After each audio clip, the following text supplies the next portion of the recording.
तो नमस्कार दोस्तों, आज हम बात करेंगे इंजेक्शन बेरिनिल के बारे में, जिसमें साल्ट रहता है डायमिनिजन एचुरेट। अब पर ml कंटेंट की बात करें तो इसमें डायमिनिजन एचुरेट जो 70 mg रहता है, फिनाजोन जो है 375 mg रहता है। नेक्स्ट हम बात करेंगे इंजेक्शन के कार्य के बारे में कि ये इंजेक्शन जो है पशुओं में क्या क्या कार्य करता है। जैसा कि इसमें लिखा भी है, ready to use injectable solution for the treatment and control of babesiosis, trypanosomiasis and theileriosis in animal. Detail से बात करें तो यहाँ जो है प्रोटोजोआ जनित रोग है। पहला हम बात करेंगे बबेसियोसिस के बारे में। इसको रक्तमूत्र रोग भी कहते हैं, टेक्सास फीवर भी कहते हैं और टिक फीवर भी कहते हैं। इस रोग के होने के लक्षण जो है पशु को बुखार हो जाता है, परजीवी आरबीसी कणों को तोड़कर खून को पतला कर देते हैं, जिसमें यूरिन के साथ खून बाहर आने लगता है और रक्त की कमी से उत्पादन की कमी भी होती है, एनीमिया हो जाता है। तो ये सब बबेसियोसिस के लक्षण हैं। दूसरा हम बात करेंगे थैलेरियोसिस के बारे में। यह वाइट ब्लड सेल्स का परजीवी है।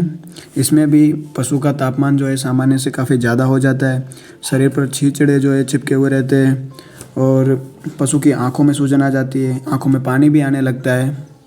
तो यह सब थैलेरियोसिस के लक्षण हैं। तीसरा हम बात करेंगे ट्राइपनोसोमियोसिस के बारे में, यानी कि सर्रा रोग के बारे में। इस रोग को भारत में सड़ा रोग कहते हैं, राजस्थान में तिवर्सा और पश्चिमी राजस्थान में गलतिया रोग कहते हैं। यह रोग जो है ऊँट में काफ़ी ज़्यादा फैलता है, यानी कि ऊँट का प्रमुख रोग यही है। लेकिन ऊँट में इस इंजेक्शन का हम उपयोग नहीं करेंगे। ऊँट में सर्रा होने पर अन्य इंजेक्शन का उपयोग करते हैं, वो वीडियो मैं आपको अलग बना के दूंगा। नेक्स्ट हम बात करेंगे इस इंजेक्शन के डोज रेट के बारे में कि पशु को इसकी क्या डोज देनी है। तो जैसे पशु का बॉडी वेट अगर 100 किलो है तो 100 किलो पर हम इसको 5 ml देंगे, यानी कि इसकी डोज है 1 ml पर 20 kg बॉडी वेट। mg में बात करें तो इसको 3.5 mg पर kg बॉडी वेट के हिसाब से देना रहता है। अब बात करेंगे इंजेक्शन को रिपीट करने की।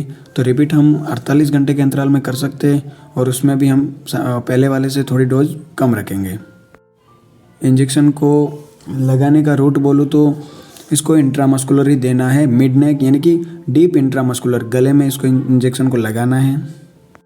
आईवी इसको नहीं लगाना है और ना ही इसको सबकट लगाना है। अगर गलती से सबकट चला भी जाए तो यह एक टॉक्सिसिटी का काम करेगा, जिसमें जो है पशु को ओवरडोज से जो है लीवर डैमेज हो सकता है, ब्रेन डैमेज हो सकता है, किडनी डैमेज भी हो सकती है।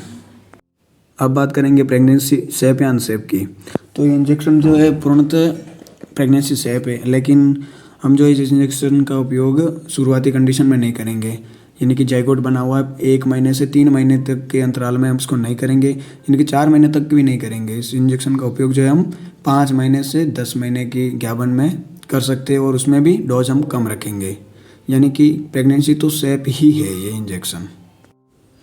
तो फाइनली आपको इंजेक्शन बेरिनिल पर वीडियो कैसा लगा कमेंट करके ज़रूर बताएं और भी वेटनरी मेडिसिन संबंधित जानकारी लेने के लिए इस चैनल को सब्सक्राइब जरूर करें। धन्यवाद।